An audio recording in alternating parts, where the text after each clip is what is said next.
দর্শক আসসালামু আলাইকুম, জীবনের গল্পে আপনাদের স্বাগতম। ক্যামেরার সামনে দাঁড়িয়ে আছে এই মুহূর্তে একটি বোন, আমরা শুনবো তারই জীবনের গল্প।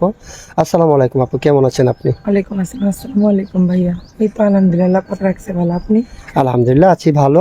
আপনার নাম কি, কোথা থেকে এসেছেন? আমার নাম মিষ্টি ইসলাম, আমি ঠাকুরগাঁও থেকে এসেছি। তারপরে আবার কি জন্য জিজ্ঞাসা করছে, আপনার অনেক ভিডিওতে জিজ্ঞাসা করা হয়েছে, অনেকে অ্যাড্রেস জানে, আবার যারা নতুন করে দেখবে তারা হয়তো আপনাকে চিনে না, অনেকেই চিনে। সেটার জন্য আপনার নাম ঠিকানাটা নেওয়া হচ্ছে।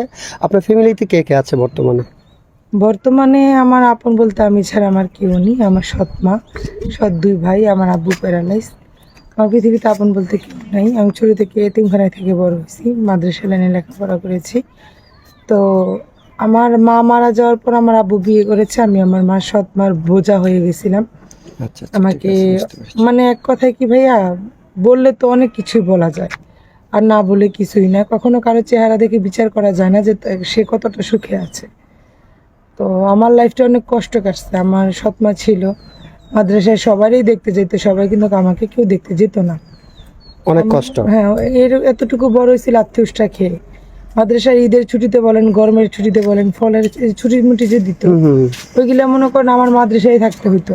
সবসময় মাদ্রাসায় থাকতেন থাকতে আপনি? হইতো, সবাই ছুটিতে গেলেও আমার যাওয়া হতো না। আচ্ছা, আপনার বাবা যে ছিলেন, আপনার বাবা কিছু বলতেন না? বাবা মাঝে মধ্যে টাকা পাঠিয়ে দিত, কিন্তু উনি যেত না। কেন যেত না?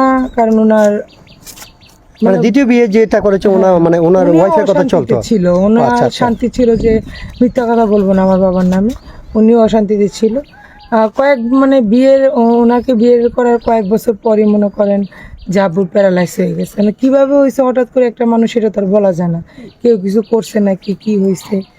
তো উনি প্যারালাইজ ছিল, তো উনি এর জন্য আমাকে কিছু করতে পারে না। যতদিন ভালো ছিল আলহামদুলিল্লাহ, মিথ্যা কথা বলবো না, আমাকে করছে আমার আব্বু। আচ্ছা আচ্ছা, ঠিক আছে। মানে এখন একটা কথা কি ভাইয়া, মা মারা গেলে বাবা তালুই হয়ে যায়, সেটা সেটাই সবাই বলে। যেহেতু আপনার আপন মা নেই, আপনি সৎ মায়ের কাছ থেকে বড় হয়েছেন, আপনার লাইফটা অনেক কষ্ট করেছেন, এখন চাচ্ছেন একটু সুখের দেখা। হ্যাঁ, তো আপনি সুখের দেখা চাচ্ছেন, আপনি কেমন ধরনের ছেলে চান? আমি একটা এরকম ছেলে চাই যে বাবা মার আদরের পরে কিন্তু স্বামীর আদরটা একটা মেয়ের কাছে বড় থাকে। জি জি। তো আমি তো বাবা মার আদরটা পাইনি। তো আমি চাই কি আমার লাইফে যদি স্বামীর আদরটা পেতাম, সে যেমনই হোক, এক বাচ্চার বাবা থাকুক, দুই বাচ্চার বাবা থাকুক, আমার কোনো সমস্যা নেই।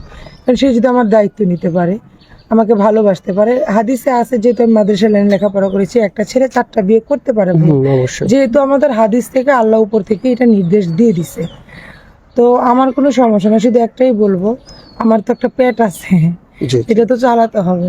সেটা তো মনে করেন আমার মাথার উপরে ছায়ার মতো থাকবে, আমার খরচপাতি দিবে, আমাকে অনেক ভালোবাসবে, আমি ভালোবাসার কারণ। আর একটা কথা কি ভাই জানেন, ছোট থেকে যেতটুকু বড় হয়েছি, মাঝে মধ্যে অনেক ক্ষুধা লাগতো।